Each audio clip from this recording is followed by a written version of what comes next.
Voyons dans Silae comment affiner vos sélections grâce à la fonction filtre et tri.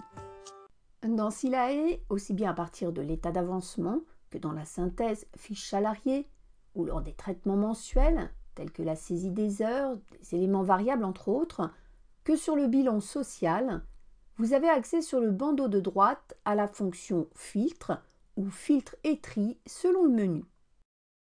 Plaçons-nous par exemple sur l'état d'avancement. En cliquant sur le lien Filtre et tri, une fenêtre Groupe de salariés s'ouvre, vous permettant de sélectionner vos salariés selon plusieurs catégories. Cela a comme effet de restreindre l'affichage à l'écran qu'aux seuls éléments respectant les conditions pour lesquelles vous avez coché la case. Vous pouvez par exemple demander à ne voir que les non-cadres. En cliquant sur Appliquer, seuls les salariés de statut non-cadre apparaissent à l'écran.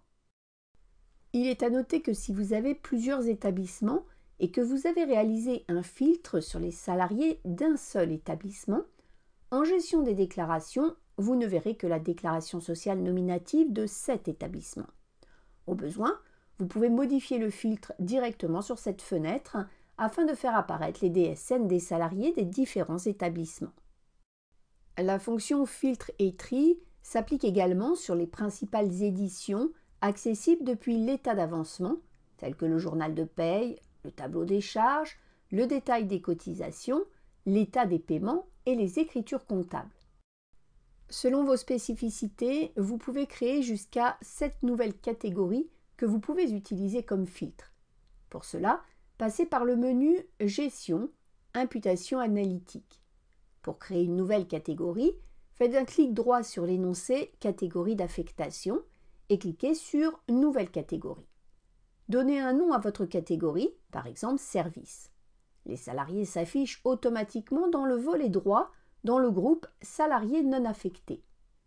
Effectuez un clic droit sur la catégorie Service afin de créer des sous-catégories, par exemple Jour et Nuit. Après quoi, vous devez affecter vos salariés à cette nouvelle catégorie. En cliquant sur Salariés non affectés, vous voyez la liste de tous vos salariés. Il vous suffit de sélectionner les salariés que vous souhaitez affecter à une sous-catégorie en cliquant sur la ligne. Aidez-vous de la touche Shift ou de la touche Contrôle s'ils ne sont pas placés les unes sous les autres. Il vous suffit ensuite de faire glisser votre sélection dans la section souhaitée de la colonne de gauche. Procédez de la même manière pour affecter les autres salariés. Vous pouvez enregistrer vos modifications en cliquant dans le bandeau de droite sur Sauver. Au niveau de la fiche salarié, dans la partie Identification du salarié, vous retrouvez son affectation. La catégorie que vous avez créée se retrouve également comme critère de sélection au niveau de la liste des salariés, ainsi que via la fonction Filtre et tri, comme nous l'avons expliqué précédemment.